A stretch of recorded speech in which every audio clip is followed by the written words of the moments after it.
श्रावण मास महात्म्य का 14वां अध्याय। नाग पंचमी व्रत। भगवान शंकर ने सनत कुमार से कहा, अब मैं तुम्हें श्रावण शुक्ल पंचमी को किए जाने वाले व्रत नाग पंचमी व्रत के बारे में बताता हूँ। ध्यान पूर्वक सुनो। साधक को चाहिए कि वह एक दिन पहले केवल एक समय भोजन करे।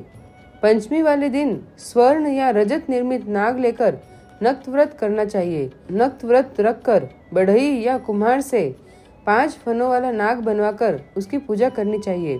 अपने घर के मुख्य द्वार के दोनों तरफ गोबर से 5 फनों का नाग बनवाकर कटोरे में दूध रखकर उसकी धूप, दीप, गंध, अक्षत, करवीर, मालती, चमेली तथा चंपा के फूलों से पूजा करनी चाहिए। ब्राह्मणों को शुद्ध घी के लड्डू तथा खीर का भोजन करवाना चाहिए।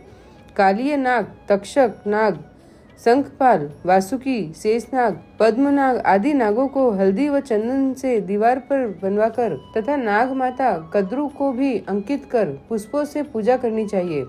पूजन के पश्चात घी और खांड मिलाकर उनको दूध पिलाना चाहिए।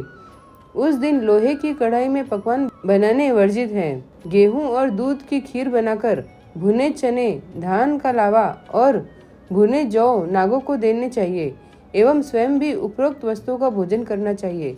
परिवार वालों को भी भोजन में ये ही वस्तुएं देनी चाहिए। सांपों की बाबी के पास गान वाद्य द्वारा उत्सव मनाना चाहिए। ऐसा करने वाले मनुष्य को जीवन भर कभी सर्प डसने का भय नहीं रहता। सर्प के दर्शन करने से ही मनुष्य अधोगति को प्राप्त होता है। सर्प तमोगुणी होता है। विधि पूर्वक ब्राह्मण सहित नाग का निर्माण कर पूजा करनी चाहिए। इस तरह 12 महीनों की शुक्ल पक्ष की पंचमी का व्रत करना चाहिए।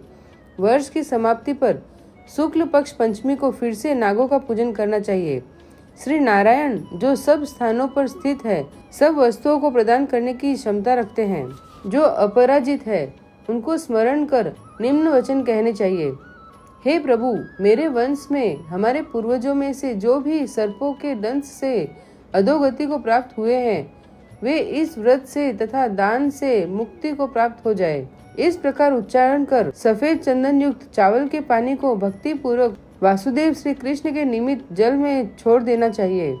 इस प्रकार व्रत, पूजा और दान से साधक के वंश में सर्प दंश के कारण मरे होंगे या भविष्य में मरने वाले होंगे, हे सनत कुमार, वे सब सर्प योनि से मुक्त होकर स्वर्ग लोक में पहुंच जाएंगे।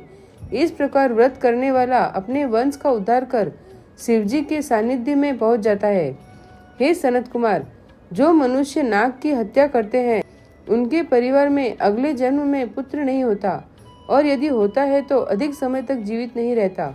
महिलाओं की कृपणता के कारण भी प्राणी को सर्प योनि प्राप्त होती है। जो दूसरों की अमानत हजम कर लेते हैं, वे भी सर्प योनि में जाते हैं।